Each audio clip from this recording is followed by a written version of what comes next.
Apocalipse capítulo 11.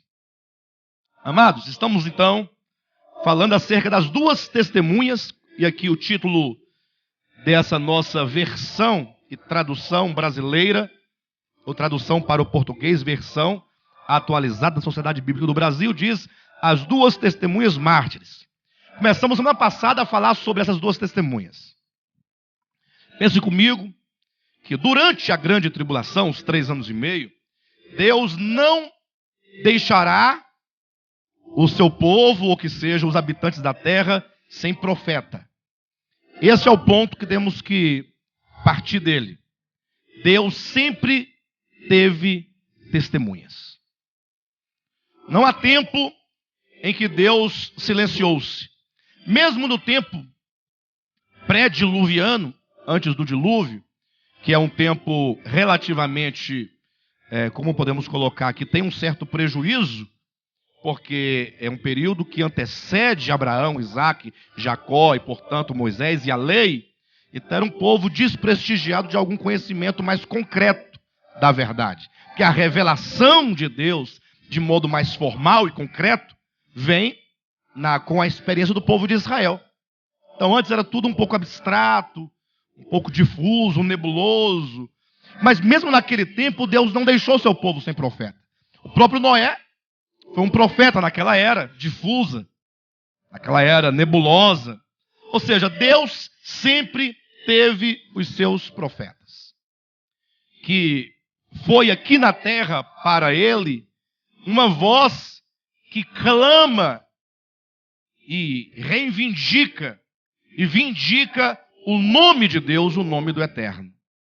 Para que nenhum homem possa falar, não, eu no meu tempo eu não fui despertado para isso.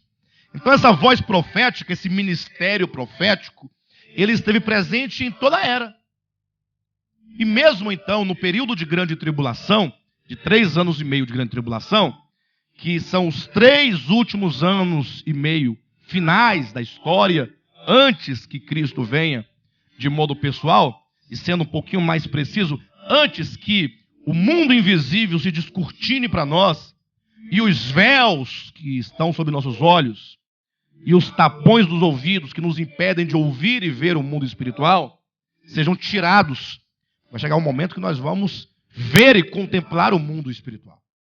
Você vai se deparar com a realidade, com a verdade, que hoje está no âmbito da fé. Quando você fala que você crê em Deus, em Jesus Cristo, anjos, demônios, que acredita na existência de tudo, você está no âmbito da fé. Concordam com isso?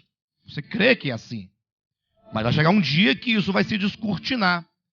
Então, mesmo nesse período de grande tribulação, que são os 3 últimos anos da história da humanidade, antes que o mundo espiritual se descortine para nós, mesmo nesse tempo de profunda apostasia, Deus terá aqui 2 testemunhas para falar a seu favor, para falar em o nome de Deus, como aquelas, no caso, testemunhas, que vindicarão que só existe um Deus em todo o universo.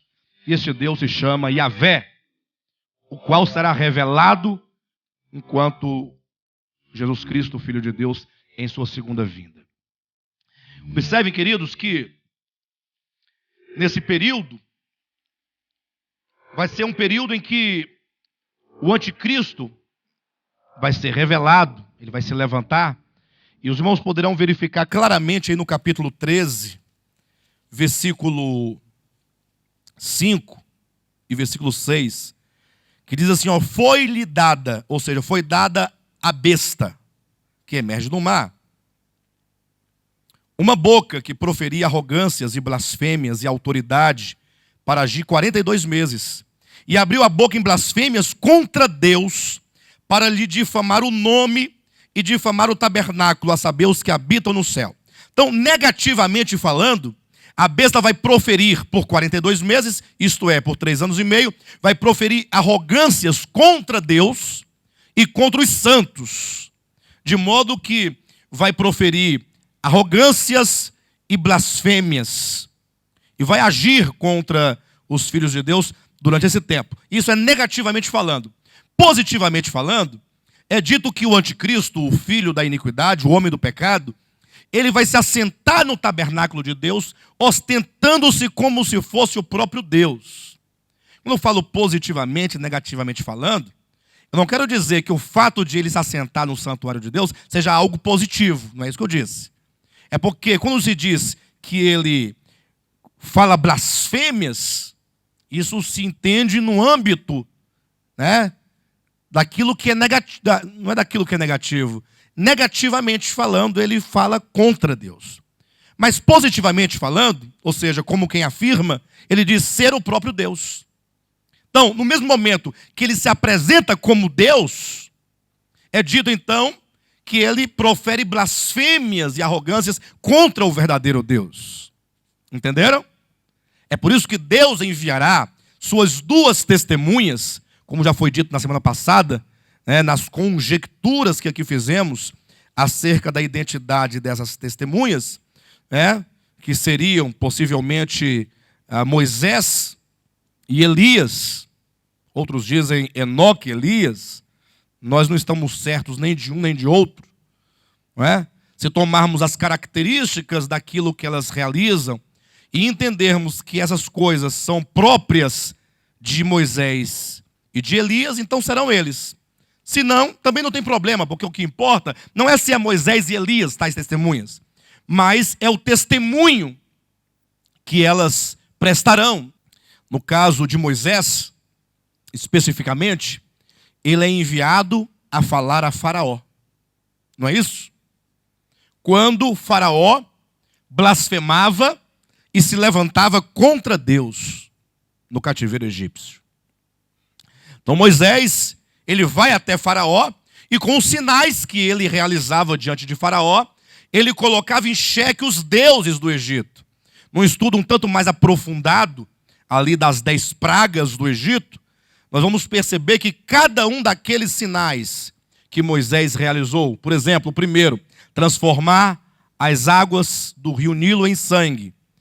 Isso era desautorizar um certo deus egípcio que se dizia ser o deus das águas. Entende isso? Então, quando Moisés agiu contra aquelas águas, era como que dissesse que aquele dado Deus, que se dizia o Deus do Nilo, não era Deus, porque o verdadeiro Deus o feriu. E assim, cada uma das pragas apontava indiretamente a um Deus, ou a um suposto Deus, de modo que os milagres e prodígios que Moisés realizou era como quem confrontasse os deuses egípcios para promover, testemunhar, elevar, vindicar o nome do único e verdadeiro Deus. Então, esse testemunho de Moisés contra os deuses e a favor do verdadeiro Deus será o testemunho que essas testemunhas darão aqui nesta época. Perfeito? Tanto quanto Elias também. Elias desceu lá do Monte Gileade, onde ele habitava, porque de lá ele tinha uma visão privilegiada e ele podia então ver e perceber toda a apostasia do povo. Dado o momento, ele desce do monte e vai ter com o rei de Israel de então, que era Acabe, e lá então ele profere aqueles juízos contra o rei de Acabe, contra o povo de Israel, que estava naquele tempo em profunda apostasia, cheios de idolatrias. Então, quando Elias, ele disse que não choveria por 3 anos e meio, é como quem dissesse, e agora clamem aos deuses que vocês estão adorando, agora clamem, para que ele resolva o problema, porque o Deus dos céus determinou não haver chuva por 3 anos e meio. Então é um confronto direto aos falsos deuses para vindicar, elevar e proclamar o nome do Deus verdadeiro. E aí surge uma pergunta, pastor, se esse é o testemunho que as duas testemunhas darão durante a grande tribulação, ou seja, chegar diante da besta e do falso profeta, de ambas as bestas, e desautorizá-los diante do povo, diante do mundo, razão porque nos é dito que o mundo há de odiá-las, não é? Como diz aqui no capítulo 11, veja o versículo 9. Então muitos dentre os povos, tribos, línguas e nações contemplam os cadáveres duas testemunhas por 3 dias e meio e não permite que esses cadáveres sejam sepultados. Os que habitam sobre a terra se alegraram, por causa deles. Então, quando os habitantes da terra virem as duas testemunhas mortas, porque o anticristo irá matá-las no tempo apropriado, então é dito que os habitantes da terra se alegrarão por causa deles, realizarão festas e enviarão presentes uns aos outros, porquanto esses 2 profetas atormentaram os que habitam sobre a terra. Irmãos, imagine só que pregar que só há um Deus para um povo altamente idólatra, que não ama o verdadeiro e que adora aos ídolos, essa pregação, essa insistência de promover o único Deus, causa uma certa tormenta, né, no coração daqueles que não amam a Deus. Esse tempo da grande tribulação será um tempo de profunda apostasia, de modo que os habitantes da terra, eles estarão totalmente voltados e inclinados ao erro, ao engano. Diz a Bíblia no capítulo 9 de Apocalipse, versículo 20, que mesmo diante de tantos flagelos, eles não se arrependerão. Então essas duas testemunhas, elas atormentarão os homens da terra com o seu testemunho ao negar a eficácia, a verdade a respeito dos deuses para promover o Deus verdadeiro. E aí nesse momento surge uma questão muito importante e nós temos que tratar aqui nesse contexto, uma vez que quando se estuda, se lê acerca dessas duas testemunhas, há uma corrente prevalecente que diz que essas duas testemunhas estarão pregando nesse tempo aqui o evangelho da graça, dizendo às pessoas que elas se arrependam, ou seja, seria uma pregação, uma última voz de Deus para levar as pessoas ao arrependimento e à salvação. E disso subtende-se o quê? Que nessa época ainda haveria salvação, se assim fosse a verdade. E nós não cremos dessa maneira. Nós não acreditamos que haverá salvação durante o tempo da grande tribulação.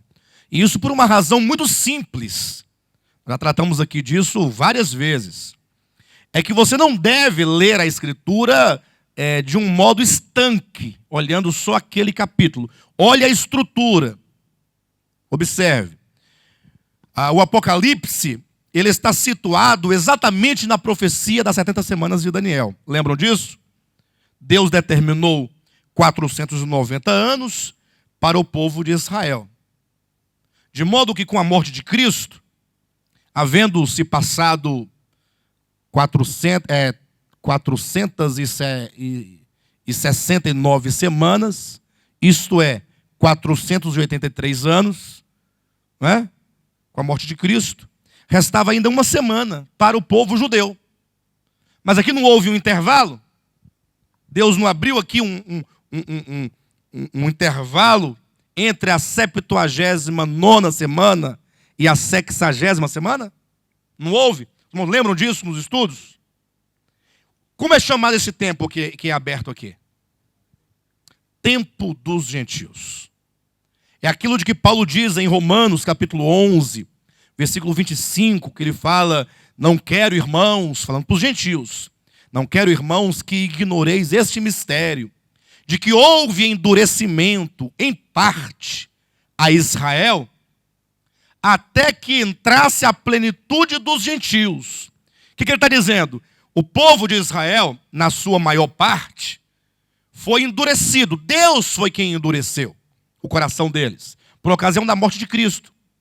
O povo de Israel não somente teve seus corações ali endurecidos, como também a sua própria história foi fossilizada, parou, para que entrasse o tempo dos gentios. Tempo no qual o Senhor vai trabalhar com os gentios, vai chamar os gentios, iria salvar os gentios. Está muito claramente revelado em Romanos capítulo 11, quando diz que alguns ramos foram cortados, para que agora ramos de uma oliveira brava fossem enxertados nessa oliveira que é o povo de Israel. Nessas bênçãos messiânicas que estavam sob a guarda do povo de Israel. Então, com a morte de Cristo, abriu-se um intervalo, é o tempo dos gentios. O Senhor está salvando os gentios, a todos aqueles a quem Ele predestinou e escolheu mesmo antes da fundação do mundo. De maneira que Paulo diz, quando esses gentios alcançarem a sua plenitude, então o Senhor se voltará a Israel. Por que Ele se voltará a Israel? Porque ainda resta uma semana para se completar as 490. Isto é, faltam 7 anos. Então, quando retomar os 7 anos, então o tempo dos gentios terá acabado. Terão acabado os tempos dos gentios. Esse período terá encerrado e, portanto, agora o Senhor vai lidar novamente com o povo de Israel. Não haverá salvação de gentios dentro desse período da grande tribulação. Sobretudo nos 3 anos e meio finais da história. Pastor, então essas testemunhas vão anunciar o quê? E esse é o grande problema. Eu preciso que os irmãos agora se esforcem para entender algo. Se esforcem para entender algo. Qual é o grande mandamento de Deus? Grande, maior mandamento de todos. Amarás a Deus sobre todas as coisas, com todas as tuas forças, com toda a tua alma, com todo o teu entendimento. Entenda que, quando nós falamos de Jesus Cristo, nós não estamos falando de algo à parte de Deus, esse eterno, a quem devemos amar. Pelo contrário, quem é Jesus Cristo, senão a manifestação, a expressão exata de Deus o Pai, né? do eterno. Então, Jesus Cristo, que é o verbo encarnado, o homem, Jesus, o Nazareno, nada mais é do que uma testemunha do eterno. Veio revelar o eterno. Então, o evangelho, ele busca conduzir o homem de volta a Deus. Entenderam isso? Não é trazer os homens a Cristo, mas por meio de Cristo, por meio, portanto, não é o fim, por meio, levar os homens de volta a Deus. Por isso Jesus fala, ninguém vem ao Pai, a não ser, por isso ele diz, vou preparar-vos um lugar. Então ele fala de um lugar, esse lugar não é o céu, também não é o jardim do Éden. Esse lugar é o próprio Deus. Ora, aí Filipe fala assim, mas se o Senhor vai preparar um lugar, então, como é que eu vou saber esse lugar se eu não sei o caminho? Opa, então, da ideia de lugar, surge a ideia de um caminho. Aí ele fala, pois bem, se o Pai é o lugar, eu sou o caminho. O caminho é uma pessoa. O lugar também é uma pessoa. Que maravilha. Eu sou o caminho. Por meio de mim, todos chegam ao Pai. Por isso nós todos habitamos no Pai. Então o evangelho é levar o homem de volta ao Pai. De volta ao eterno. Porque na economia de Deus o Pai está ali a representar o eterno. Dentro da trindade econômica de Deus, assim se entende. Pois bem, então, vamos entender claramente esse tempo dos gentios. Por que nós pregamos hoje em dia a Jesus Cristo e não a Deus? Pensem comigo por um momento. Pastor, não entendi a sua pergunta. Prega-se a Jesus Cristo e não a Deus? Ou seja, os homens não são convidados a crerem em Deus. Os homens nesta era da graça são convidados a crerem em Jesus Cristo. Tanto é que há pessoas que falam assim, não, eu creio em Deus. Agora, eu não creio em Jesus Cristo. Não tem isso? Ora, como é que alguém pode crer em Deus? Pensem comigo. Que ele não vê e se nega a crer naquele que é Deus encarnado e manifestado. Então, a grande contradição, segundo o Evangelho, é alguém dizer, afirmar que crê num Deus a quem ele nunca viu e se recusar a crer no Deus que se fez carne. Esse é o ponto. De modo que, nesse tempo da graça, nessa era do evangelho da graça, se diz que aquele que nega o Filho, nega também o Pai. E aquele que recebe o Filho, recebe também o Pai. Então, esta era da graça e, portanto, do evangelho da graça, os homens todos são convocados a crerem na pessoa de Jesus Cristo. Este é o evangelho da graça, porque em Jesus Cristo está o próprio Eterno ali encarnado. De tal modo que é dito que os apóstolos que sairiam a pregar essa mensagem do Cristo de Deus, é dito, vós sois o quê? Minhas testemunhas. Atos capítulo 1, versículo 8. E recebereis poder ao descer sobre vós o Espírito Santo e sereis testemunhas de quem? De Jesus Cristo. Então, quando você vai pregar o evangelho, você tem que falar assim, olha, um dia Deus se manifestou. Ele é Jesus Cristo. Você vai pregar Jesus Cristo. Para que, crendo em Jesus Cristo, as pessoas tenham acesso ao Pai. Perfeito? Está muito claro para os irmãos? Agora, quando acabar o tempo dos gentios, essa pregação deste modo... O senhor quer falar, pastor? Não, né? Quando acabar o tempo dos gentios, ali, por ocasião do início do início dos 7 anos finais, este modo de pregação vai mudar. Mas quem disse que vai mudar? É porque nesse tempo final, sobretudo na grande tribulação, nos é dito que será pregado o evangelho eterno. O evangelho eterno. Leia comigo, capítulo 14 de Apocalipse. Apocalipse 14, versículo 6. Vi outro anjo voando pelo meio do céu. Anjo, ângelos do grego se lê literalmente mensageiro. Vi outro mensageiro voando pelo meio do céu. Voando pelo meio do céu quer dizer o quê? Que ele levará essa mensagem a todos os cantos da terra sem nenhum impedimento. Perfeito?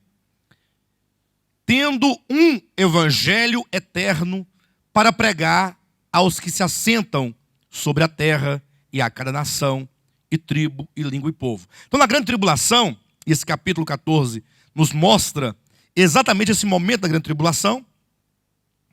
O evangelho de Deus que será pregado no prisma de evangelho eterno. Porque o evangelho de Deus é um só que ele tem prismas diferentes. Ele se mostra como o evangelho do reino, como o evangelho da graça, como o evangelho eterno. Não são 3 evangelhos, mas é o único evangelho que é a boa notícia de que é possível o homem de alguma maneira alcançar o favor divino por meio de Jesus Cristo. Mas aí há o aspecto do reino, há o aspecto da graça e há o aspecto da eternidade. Portanto, evangelho do reino. Então, na grande tribulação, o evangelho será pregado nessa modalidade, evangelho eterno. Não se pregará aos homens dizendo, olha, Jesus Cristo morreu na cruz para salvar-nos dos nossos pecados, portanto, crede nele para que sejam salvos. Isso não será pregado. Não será assim. Até porque essa era da graça dos gentios já se esgotou aqui. E os irmãos logo entenderão exatamente o porquê disso. Mas o evangelho será ainda pregado. Não daquele modo, mas agora evangelho eterno. Pastor, mas então o que é o evangelho eterno? Veja o texto bíblico. 14, versículo 7. Dizendo, vírgula, em grande voz, 2 pontos. Ou seja, no versículo 6 diz que o anjo voava pelo meio do céu, tendo um evangelho eterno para pregar a todos os que habitam na terra. E ele pregava dizendo, 2 pontos. Depois dos 2 pontos, segue-se o que aí? Segue-se o conteúdo do evangelho eterno. E o que diz esse evangelho eterno? Olha na sua Bíblia. Dizendo, 2 pontos. Arrependei-vos e credes em Jesus Cristo para a remissão dos vossos pecados. Não é assim que está na sua Bíblia? Está lá em Pedro. Ou melhor, lá em Atos, capítulo 2, palavras de Pedro. Quando começou pregando o evangelho da graça, arrependei-vos e sede batizados em nome de Jesus Cristo para a remissão dos vossos pecados. Agora aqui, no evangelho eterno, na grande tribulação se diz que a mensagem a ser pregada, a boa notícia a ser pregada diz: temei a Deus e dai-lhe glória, pois é chegada a hora do seu juízo. E adorai aquele que fez o céu e a terra e o mar e as fontes das águas. Observa que este evangelho eterno é um retorno à origem, ao Pai. É como que diz: olha, vocês devem deixar toda forma de idolatria para adorar tão somente aquele que fez os céus. Nem mesmo se diz para crer nele, mas diz adorai. A ordem não é creia, a ordem é adorai.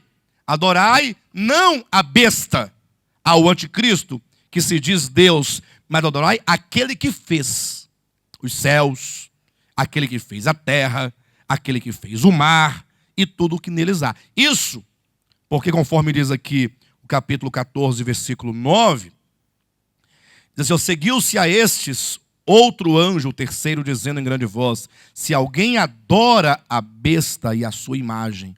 Ou seja, aqui é o grande conflito que começou na eternidade passada entre a adoração ao verdadeiro Deus e a adoração a um falso Deus, chamado Lúcifer, que uma vez caído é Satanás, é diabo. Então esse conflito entre adorar a Deus, o verdadeiro único, e adorar ao inimigo de Deus, se prolonga ao longo de toda a história. Entra na nossa história, como aqueles que adoram a Jesus Cristo, adoram ao Deus verdadeiro, mas na grande tribulação a mensagem será: não adore ao anticristo, adore a Deus, aquele que fez os céus, que fez a terra, que fez o mar e tudo quanto neles contém. Não adore a besta. Se alguém adorar a besta, não é? O versículo 14, ou melhor, versículo 9, onde diz: se alguém adora a besta e a sua imagem e recebe a sua marca na fronte ou na mão. Então, eu quero que os irmãos entendam isso, que nesse tempo de grande tribulação, a mensagem é: creiam em Deus. E aí vem a grande pergunta: pastor, qual é a diferença daqueles que crerão em Deus, aqui na grande tribulação, de modo que não adorarão a besta e sim adorarão ao eterno, para os que hoje creem em Cristo? Qual é a diferença? Vamos pensar um pouco sobre isso. Cuidado para você não se revoltar comigo agora e querer sair correndo e nunca mais voltar aqui. Mas se isso acontecer também, não vai ter problema algum. Um dia você vai entender essas coisas.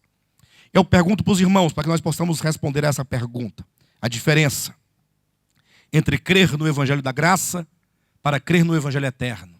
Eu pergunto a vocês todos: como o Senhor Deus vai tratar e como o Senhor Deus vai julgar a todos aqueles que no passado remoto, nos lugares mais longínquos da terra, aquelas pessoas que nunca ouviram acerca de um Messias chamado Jesus? Entenda que, embora fora dada uma promessa a Adão, tão logo ali, por ocasião da queda, diz: da mulher nascerá um que vai esmagar a cabeça da serpente. Ali é o proto-evangelho, é o evangelho na sua semente. Mas a ideia de um Messias redentor só vai surgir de fato, de verdade, na história do povo de Israel, quando o Senhor ali deu aqueles sacrifícios, que era o sacrifício pelo pecado, o sacrifício da substituição, que apontava para um Messias vindouro, que haveria de morrer no lugar do homem. Então, na história do povo de Israel, vamos dizer assim,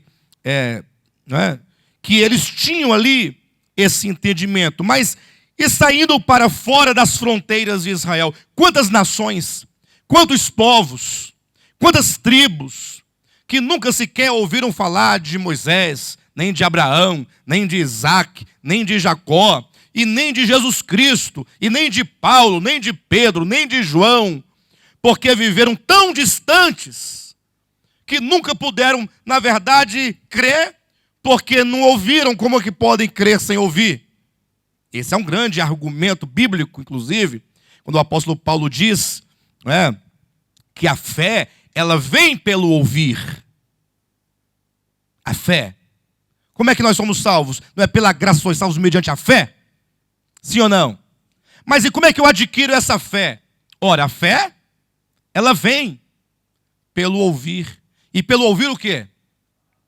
A palavra de Deus. Então, é preciso que alguém pregue para mim, para que eu, ouvindo, creia. Aí Paulo fala assim, olha, todo aquele que invocar o nome do Senhor será salvo. Mas como eles invocarão? Aquele em quem não creram. Paulo está questionando. Primeiro ele coloca a proposição, a verdade. Todo aquele que invocar o nome do Senhor será salvo. Alguém tem dúvida disso? Quem invocar o nome do Senhor será salvo? Certeza? Absoluta? Aquele que invocar é salvo? Simples. É porque Deus não mente. Muito bem, Mariana. Perfeito? Agora vem um questionamento do apóstolo Paulo. Como que alguém pode invocar aquele em quem eles não creram? E como crerão naquele de quem nada ouviram? E como ouvirão se não há quem pregue? E como pregarão se não forem enviados? Olha, gente, olha, vamos olhar para esse texto de Paulo, está em Romanos, no capítulo 10, né? Versículo 17, 18, 19, 20, você vai lendo ali para baixo. Vamos olhar esse texto do apóstolo Paulo, olhando para todo mundo em todos os tempos. Todo aquele que invocar o nome do Senhor será salvo. Perfeito? Isso é verdade? O que significa que quem não invocar não pode ser salvo. Concorda ou discorda? Isso é fatal. Só é salvo aquele que invocar. Só tem um problema, ou temos alguns problemas, ou vários problemas. Como é que alguém pode invocar se eles não creram? E como é que eles podem crer se eles não ouviram? Como é que eles podem ouvir se ninguém foi lá pregar para eles? Como é que alguém poderia ir pregar se não foram enviados? Em outras palavras, o que será daqueles que nunca ouviram o evangelho da graça tal como nós o conhecemos? Eles nunca poderiam ter invocado, porque não creram, e nunca poderiam ter crido, porque nunca ouviram, e nunca poderiam ter ouvido, se não houve quem pregasse, e nem poderia alguém pregar, porque ninguém os enviou. Como é que Deus julga essas pessoas? Aí vem aquele crentão, que ele pensa que só ele é salvo e ninguém mais, e fala, isso é um problema deles. Só vai ser salvo quem aceitar a Jesus como Salvador. Pastor, mas estaria errado? Não está dizendo que todo aquele que invocar será salvo? Você está abrindo aí uma brecha para outro entendimento. Aí é preciso que nós entendamos duas coisas. O que a Bíblia diz do modo como o Senhor Deus vai julgar aqueles de quem nada ouviram. Perfeito? Qual é o critério de Deus ao julgá-los? E o que significa? Aquele que invocar o nome do Senhor, esse será salvo. O que significa essa palavra salvo dentro desse conceito neotestamentário? Isso aqui são coisas muito profundas. Muito profundas. Eu até receio que os irmãos possam, por nunca ter ouvido tal coisa, ou tais coisas, possam eventualmente não compreender isso na sua plenitude. Mas insista que você vai entender, entendendo aos poucos. Perfeito? Mas os irmãos entenderam a problemática aqui colocada? O problema que foi instaurado aqui? Agora?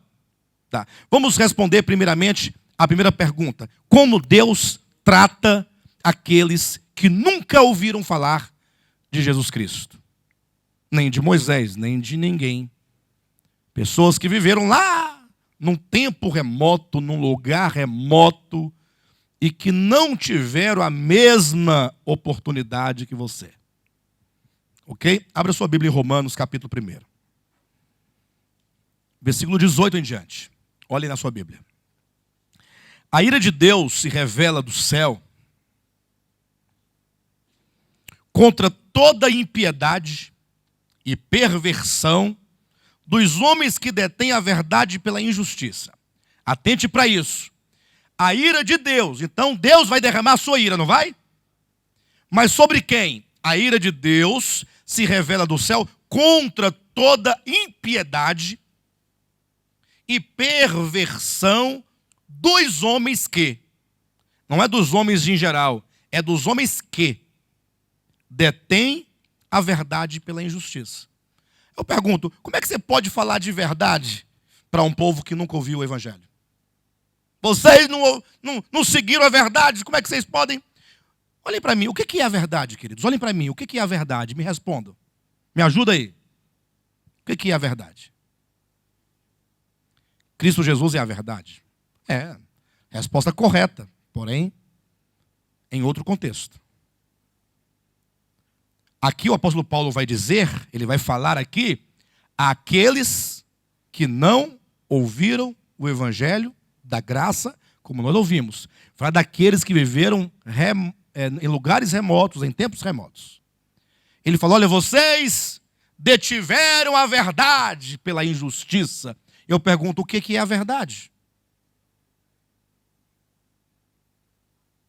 Que há um Deus em relação ao Criador. A verdade é Deus. Deus é a verdade. Estão certos.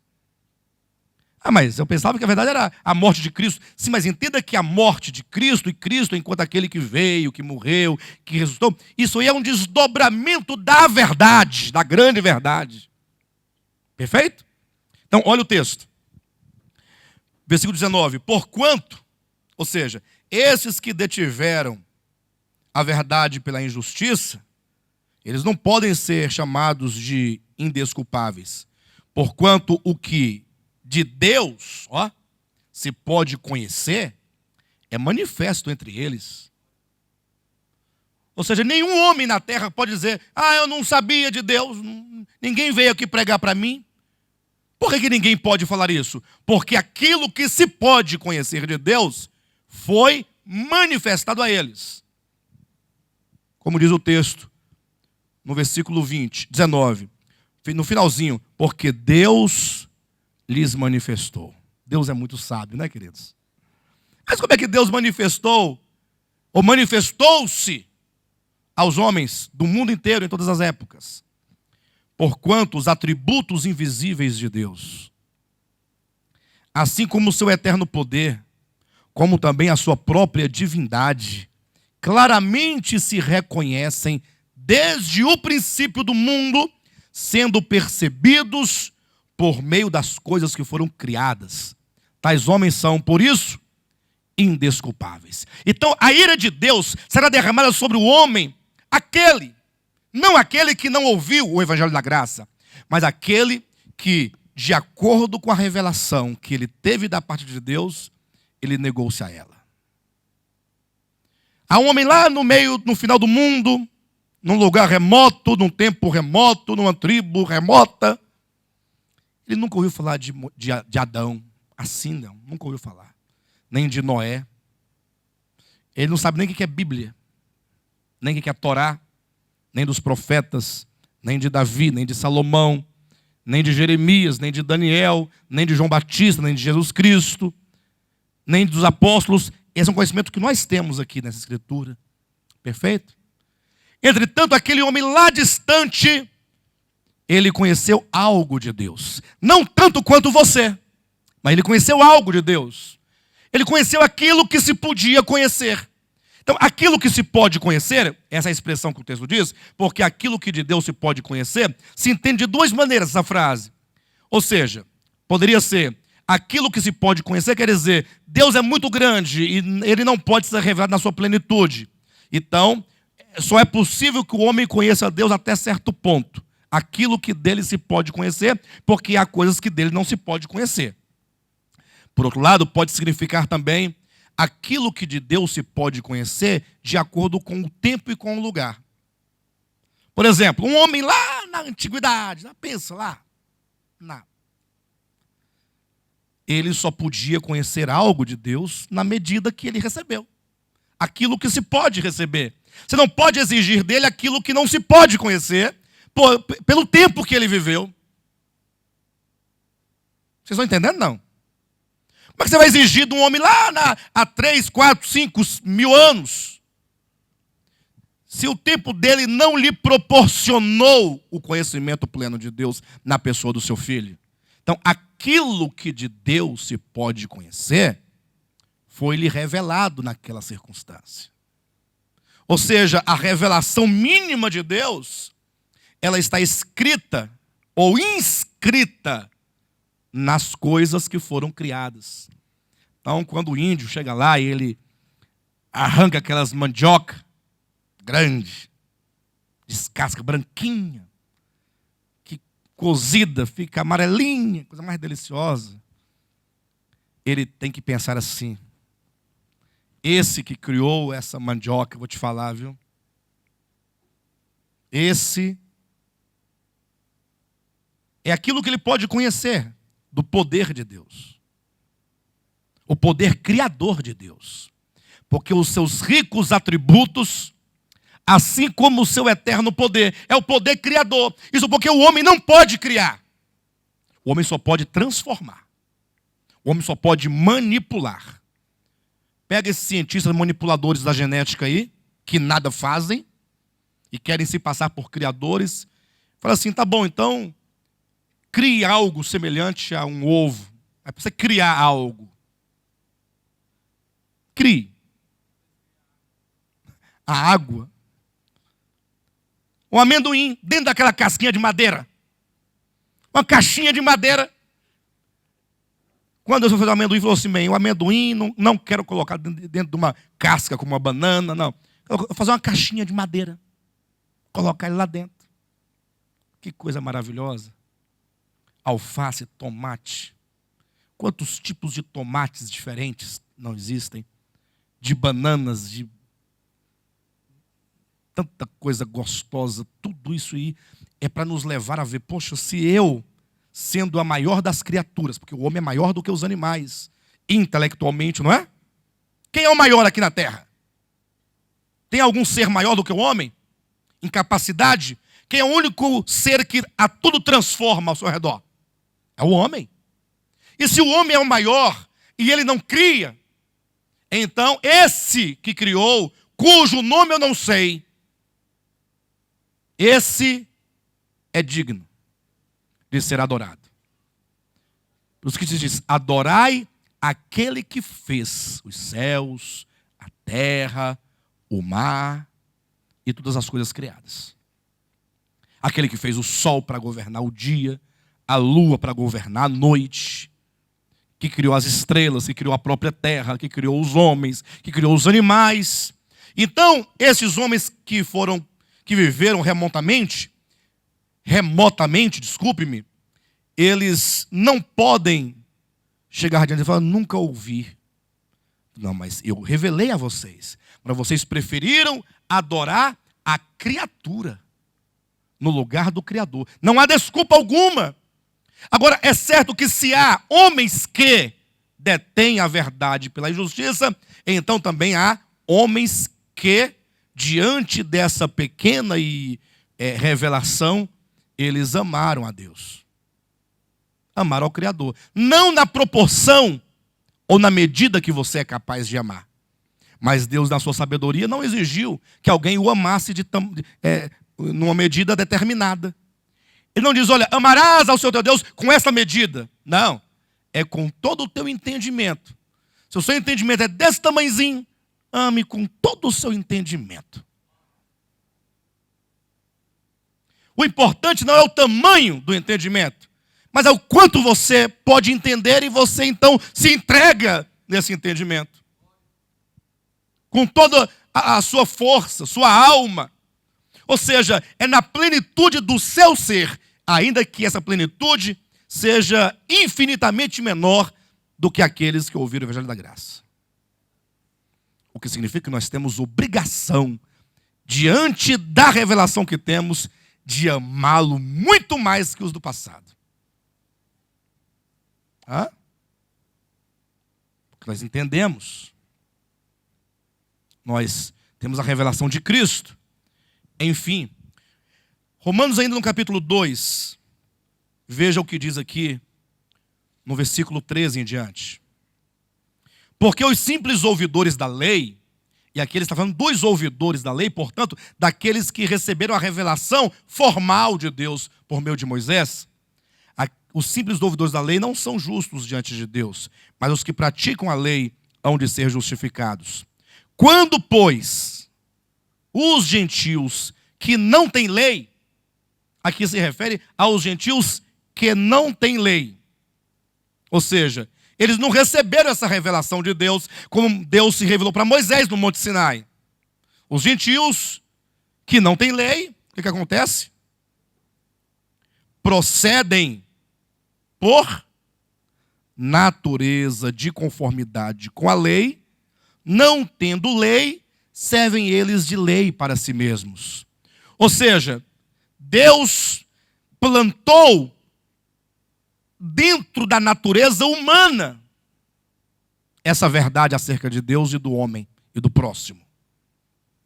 Versículo seguinte nos fala, versículo 15: estes mostram a norma da lei gravada no seu coração, testemunhando-lhes também a consciência e os seus pensamentos mutuamente, acusando-se ou defendendo-se.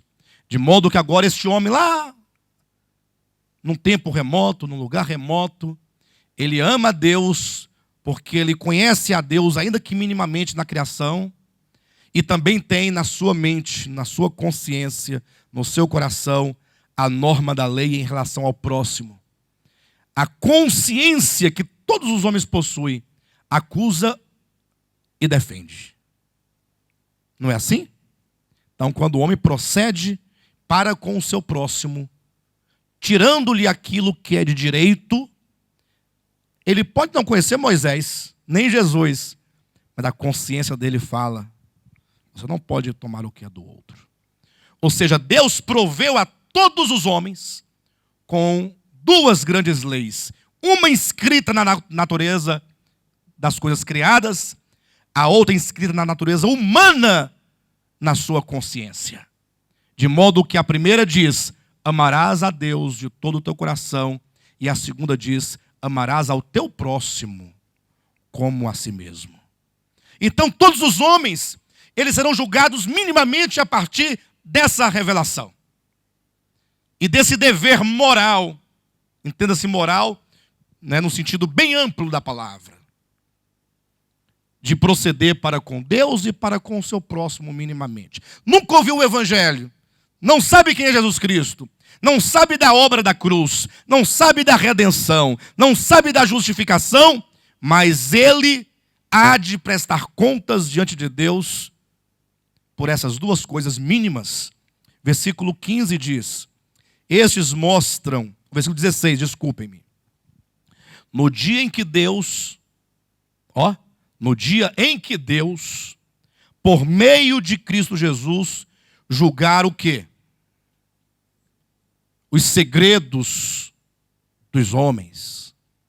Um dia Deus vai julgar os segredos, o coração dos homens, segundo o meu, diz o apóstolo Paulo, evangelho. Ou seja, Paulo está dizendo, o meu evangelho não inclui somente o que se entende por evangelho da graça, no sentido de anunciar o crucificado e ressurreto. Não. O meu evangelho, a mim revelado, é maior do que o crucificado e o ressurreto, nesse sentido da obra que ele realizou, porque alcança também aqueles que nada ouviram acerca dele. É isso que ele está dizendo. Os irmãos percebem isso? Sim ou não? Percebem ou não percebem? Então, muitos estreitos na sua maneira de pensar, falam equivocadamente. Quem não aceitar a Jesus Cristo como Salvador de sua vida, vai para o lago de fogo. Onde é que diz isso na Bíblia? Está o desafio.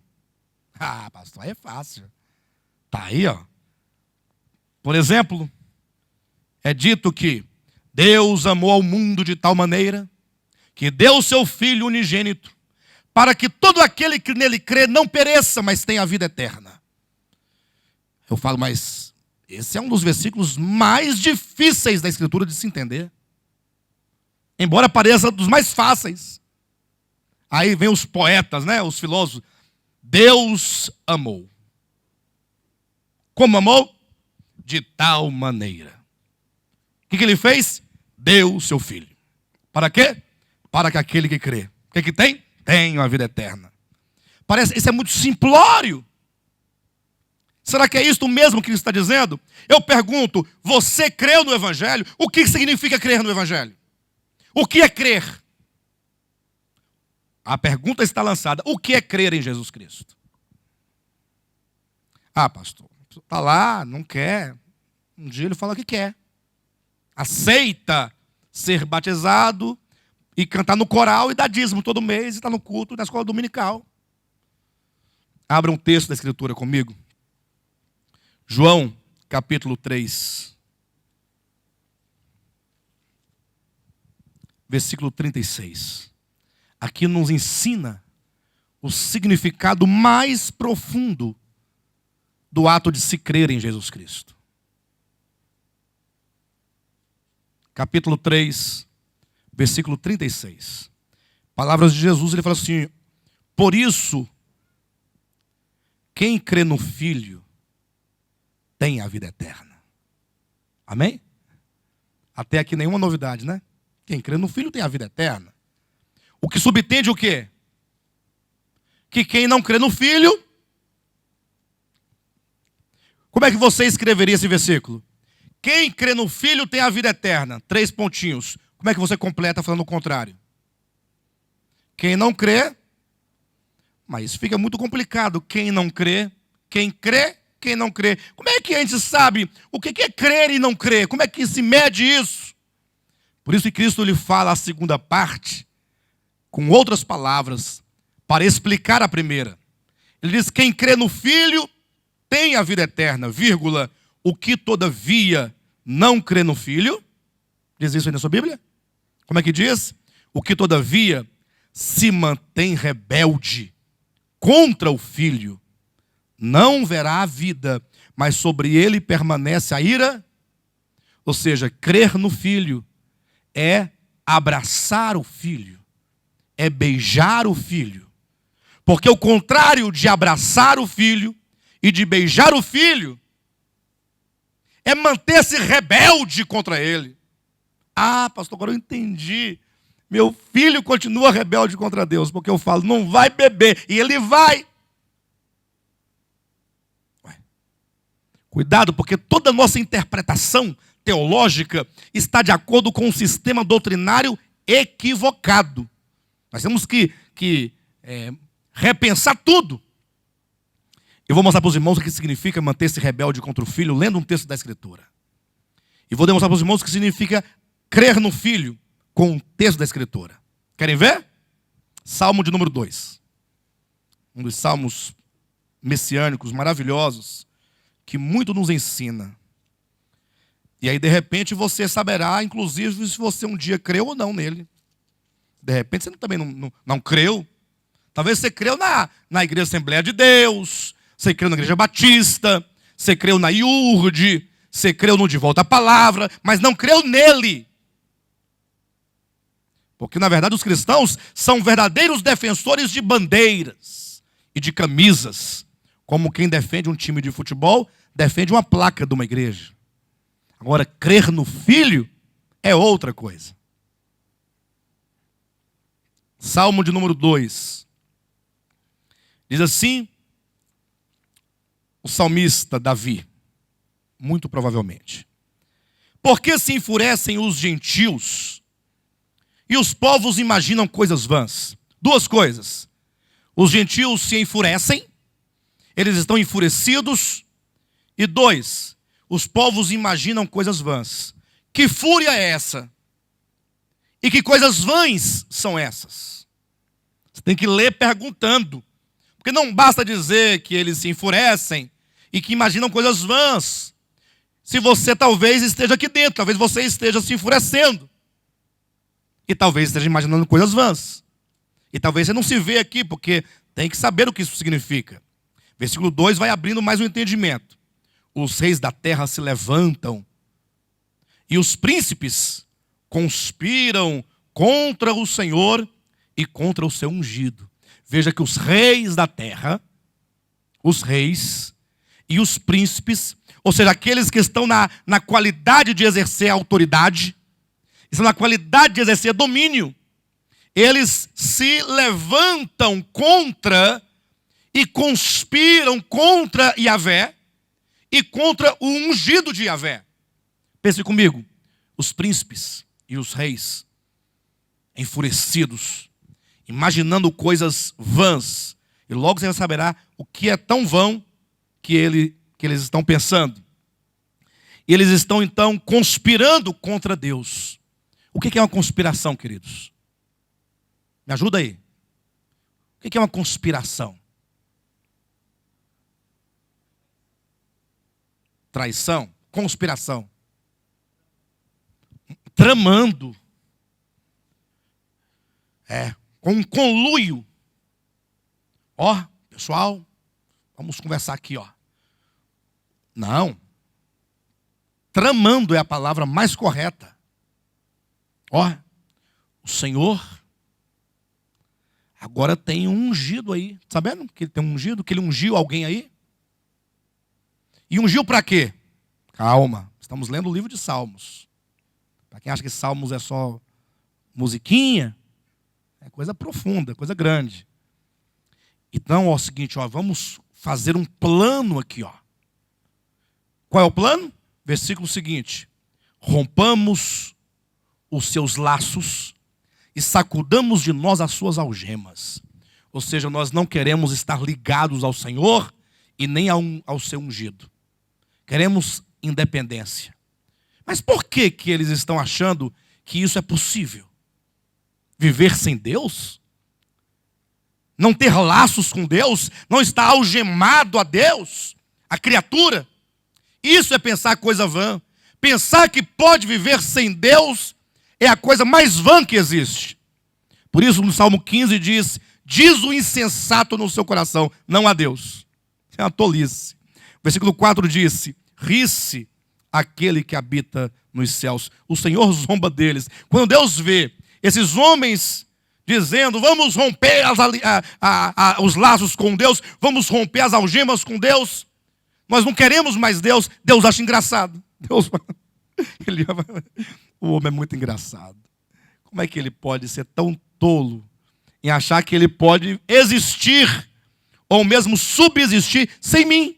Se todas as coisas subsistem em Deus, como pode ser isso? Aí Deus acha engraçado.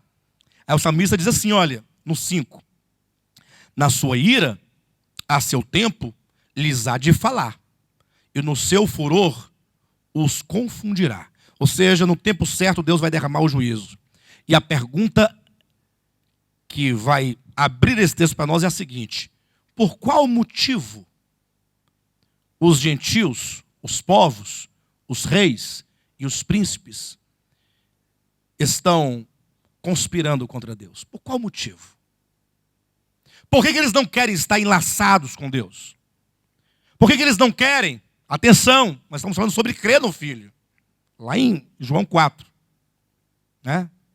João capítulo 3, versículo 35, 34, 36.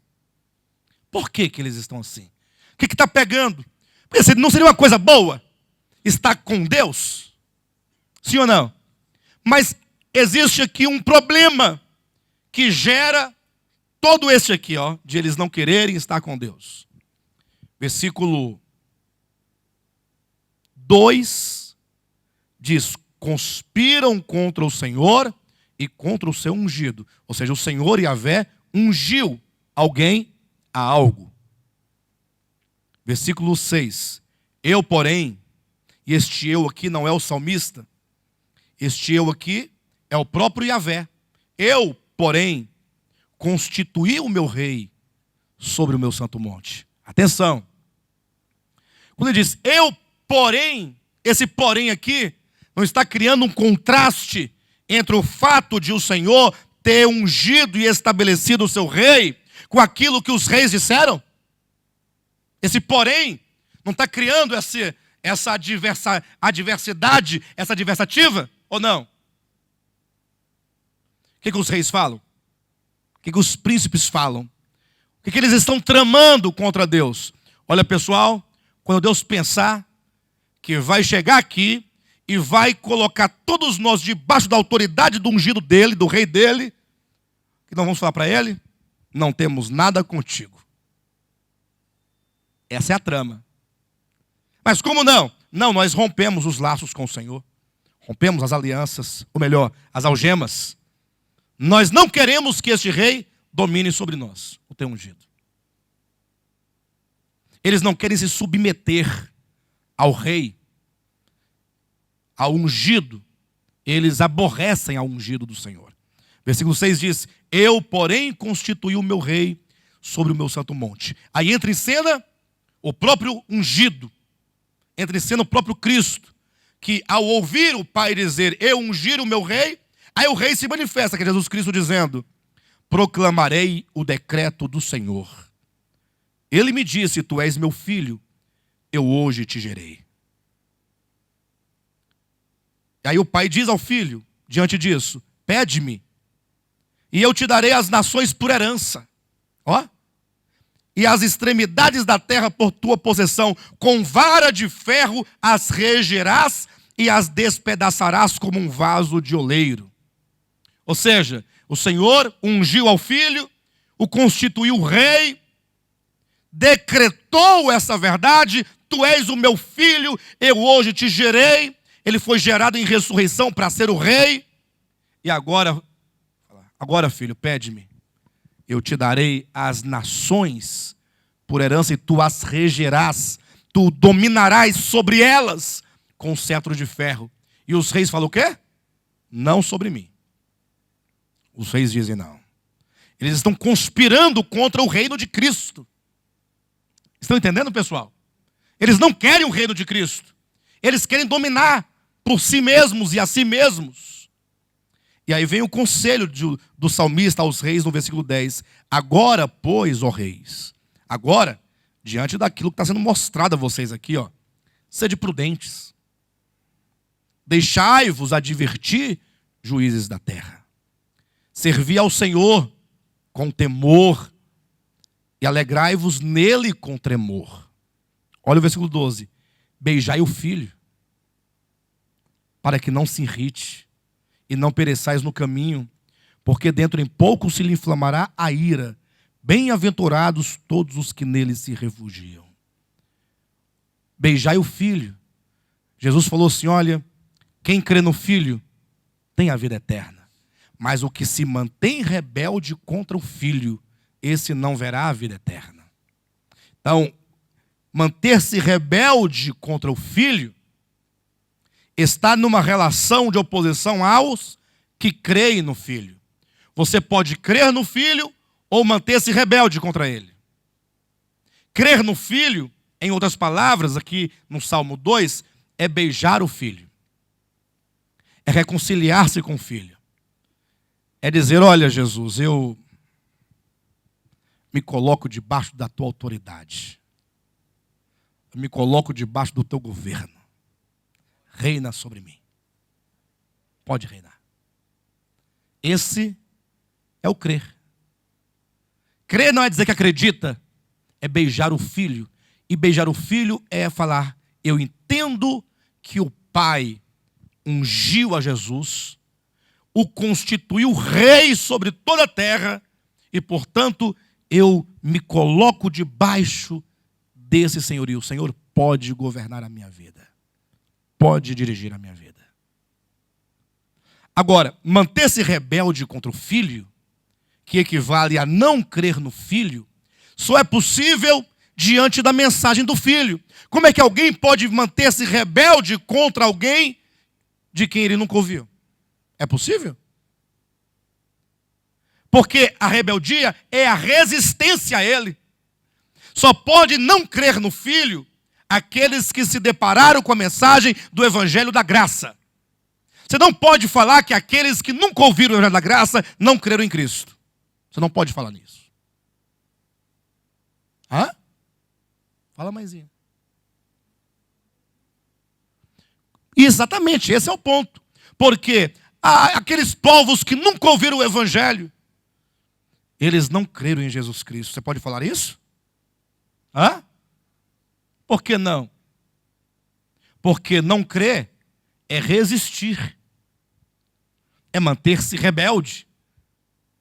E como é que eles se mantiveram rebelde contra aqueles ou aquele que eles sabiam sequer se existia, se havia? Então, não se pode falar que eles creram e também não se pode falar que eles não creram. Porque crer e não crer é determinado pela sua atitude em relação ao Filho quando lhe é pregado. Então eles não abraçaram, mas também não beijaram. Ou melhor, não abraçaram, mas também não resistiram. Eles não têm relação com o crer e não crer. Mas na sua experiência, eles abraçaram a verdade. Eles não trocaram a verdade pela injustiça. Mas diante da revelação de Deus na sua criação, e segundo o mandamento da lei inscrito na sua consciência, eles viveram na medida do possível de acordo com a vontade de Deus para eles. Isso, eu estou caminhando para lá. E a pergunta sua é boa porque significa que você está entendendo. Você começa a ver uma possibilidade. E agora? Bem, respondida a primeira questão, vamos à segunda questão. O que significa ser salvo de acordo com a mensagem do Novo Testamento? Aquele que invocar o nome do Senhor, esse será salvo. Será salvo. E aí o capítulo 14 de João é que nos faz entender esse ser salvo. Ser salvo no sentido neotestamentário, especificamente.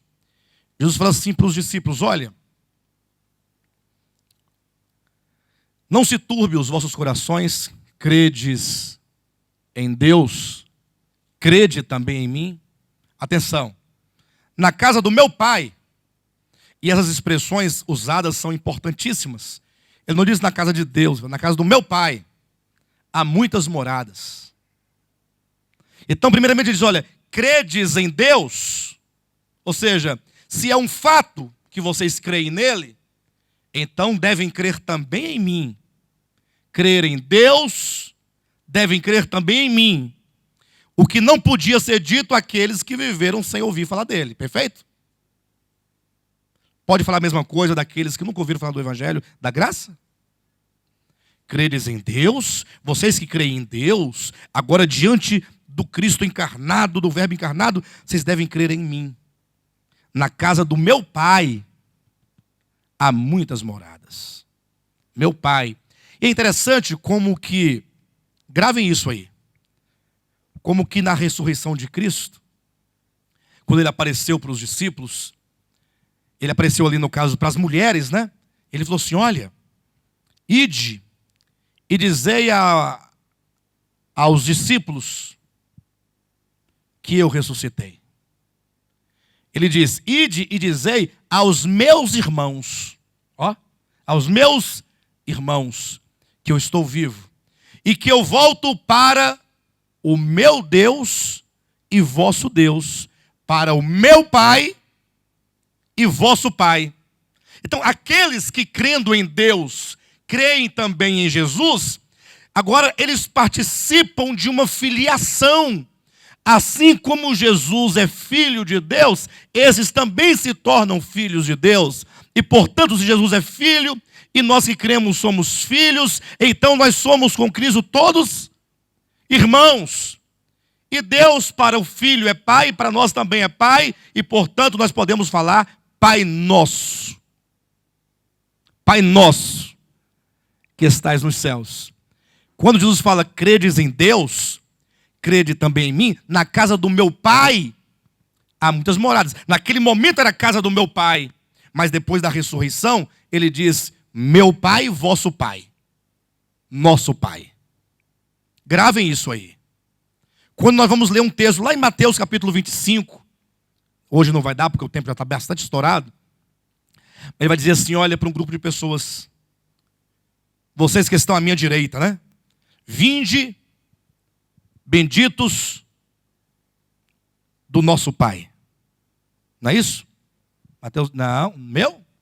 Vinde, benditos do nosso Pai, possui por herança um reino. Não é assim? Como é que diz lá? Vinde, benditos do meu? Opa, vocês são bem-vindos ao reino do meu Pai. Não do vosso Pai, nem do nosso Pai, mas do meu Pai. Porque estes que aqui são bem-vindos no reino do Pai, não são filhos de Deus, pela regeneração, mas são bem-aventurados. Agora Jesus diz aos seus discípulos: o meu Pai e o vosso Pai. Os irmãos querem confirmar isso na Escritura? Vamos comparar? Vamos lá para os irmãos entenderem. A gente pode abrir aqui em Mateus capítulo 25. 25:34 diz: então dirá o rei aos que estiverem à sua direita: vinde benditos de meu Pai. Perfeito? Os irmãos também podem abrir. Vamos ver se a gente encontra agora rapidamente no capítulo 21 de João. Evangelho de João. Como era um texto que eu não me planejei para ler aqui, eu sei recitá-lo, mas talvez eu não saiba exatamente onde ele está escrito. Vamos encontrá-lo. Vamos ler no 20:17. Diz assim: recomendou-lhe Jesus: não me detenhas, porque ainda não subi para meu Pai. Veja aí, ó. Mas vai ter com os meus irmãos, e diz-lhes: subo para meu Pai e vosso Pai, para meu Deus e vosso Deus. Estes que crendo em Deus, creem também no Filho, agora são identificados a Jesus Cristo enquanto irmãos e em relação ao Pai enquanto filhos. Pai, Deus é Pai de Jesus Cristo e também Pai de todos aqueles que creem. Ao passo que aqueles que não creram no Evangelho da Graça, crendo em Deus e também no Filho, eles não são filhos de Deus. Pastor, mas é tanto estranho. Até eu achava que todas as pessoas são filhas de Deus. Não, todas as pessoas são criaturas. Lembra de Marcos 16, quando diz: ide pregai o Evangelho a toda criatura. Quem crer e for batizado será? Então, quando a pessoa crê no Evangelho da Graça, a criatura passa a ser salva. Ser salvo é ser filho. Ser filho é nascer de Deus. Nascer de Deus não é que o Senhor, ele simplesmente fala: não, eu vou te adotar. Esse termo nosso, adotar. Não, você não é meu filho, mas eu vou te considerar um filho. Não. Diz assim, olha, esses que creram em Cristo não nasceram da carne, nem do sangue, nem da vontade do homem, mas nasceram de Deus. E nascer de Deus, o mesmo João vai dizer na sua primeira carta, no capítulo 3, versículo 1, dizendo assim: de fato, somos filhos de Deus. Romanos capítulo 8, versículo 16, diz que o Espírito de Deus testifica com o nosso espírito que somos filhos de Deus. E Gálatas capítulo 4, versículo 7, ou 6 e 7, diz que nós, os que cremos no Evangelho, recebemos o Espírito de filiação, com o qual nós clamamos: Abba, Pai. Então, ser salvo, em termos do Novo Testamento, não é meramente ser salvo do fogo e morar no céu. Não. Ser salvo é ser participante da natureza divina. É ser gerado filho de Deus no seu espírito, e então na sua alma, e então no seu corpo. É ser membro de Cristo. Membro. Sabe o que é ser membro de Cristo? Ser membro de Cristo é ser Cristo. Você pode falar que esse braço aqui não é Alexandre? Hã? É Alexandre. Nós somos... A igreja, esse corpo de Cristo, esses que creem em Cristo, eles formam o corpo dele. E para que vocês entendam claramente essa unidade tão profunda de vida e natureza, basta olhar para o tipo. Porque às vezes o tipo fala mais que a própria realidade. Porque se fala metaforicamente por desenhos. Quando o Senhor Deus criou Adão, e a Bíblia diz que Adão prefigurava aquele que havia de vir. Então, você quer entender aquele que havia de vir, que é Cristo? Olhe para Adão, ele é uma figura. Aí Deus falou, bem, vou fazer para ele uma auxiliadora, uma noiva. E aí caberia, né, toda, como eu posso colocar? Ele poderia criar toda a sua criatividade. Assim, eu vou criar uma esposa para o homem, né? Eu acho que eu vou fazer o seguinte, eu vou fazê-la de um diamante. Um diamante, coisa mais preciosa, eu vou lapidar esse diamante, e aí eu vou esculpir a mulher com um ponteiro e um martelo. Quando tiver aquela mulherzona mais linda, toda de diamante, diamante azul, que é o mais raro que existe. Aí eu sopro nela, ela cria vida. Aí o homem ia ficar orgulhoso, né? A minha mulher, embora eu seja feito do barro, a minha mulher é feita de diamante. Hã? O que vocês acham disso? As irmãs são tudo cheias, ó. As irmãs estão igual um sapo. Assim, tá se sentindo bem. Deus falou assim, não vai ser assim não. Poderia ser, se não fosse o objetivo da revelação. Deus quer mostrar algo em relação a Jesus Cristo e a sua igreja. Então ele poderia falar, não, faz o seguinte, eu vou pegar uma madeira de lei, uma árvore mais nobre que eu criei, e vou esculpir a mulher da maneira nobre. Poderia fazer isso? Ou poderia pegar, fazê-la de ouro. Ou então de um rabo de uma vaca. Ué, ele é Deus, ele faz o que ele quiser. Mas não. Ou ele poderia descer ao mesmo rio, onde ele agachou lá. Lembra que ele agachou? Pegou o barro. Amassou. Fazendo as bolinhas. O oi. O outro oi. Pegou um palitinho, fez a boca. Mas também não. O que ele fez? Eu vou tirar dele, da sua própria carne, dos seus próprios ossos. Na verdade, eu vou fazê-lo aumentar, fazê-lo crescer. Quando Adão acordou do sono que ele olhou, aquela olhada, essa, afinal, é osso dos meus ossos e carne da minha carne. Ou seja, ela procede dele. Ela não procede da terra, ela não procede do rio, não procede de uma ave, não procede de uma pedra preciosa, procede do próprio homem. Por isso, Deus chamou macho e fêmea de Adão. Não é nem Adões, não, é Adão, no dia em que foram criados. Essa mulher, chamada de Adão, juntamente com ele, Adão, da sua própria natureza, da sua própria carne, da sua própria existência, do seu próprio elemento, representa a igreja, a noiva, o corpo de Cristo, que dele procede, que dele é tirado. Por isso que o grande processo que estamos passando hoje é sendo limpados dessa natureza perversa, maligna, adâmica, caída, e nos enchendo de Cristo. Então, salvação, ser salvo em termos do Novo Testamento, é ser filho, nesse nível de filiação, participante dele, da natureza dele, chamados todos nós, ele o cabeça, nós o seu corpo, o novo homem. Cristo. Cristo coletivo de Deus. Mas muitos não participarão disto. Muitos não participarão dessa grande bênção.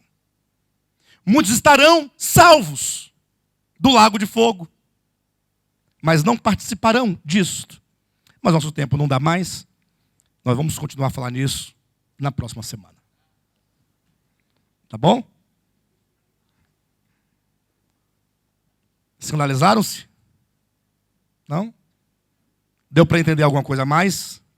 É muito complexo, mas vamos continuar falando disso depois. Amém? Como o estudo é indutivo, das duas testemunhas viemos para cá. Mas tem tudo a ver.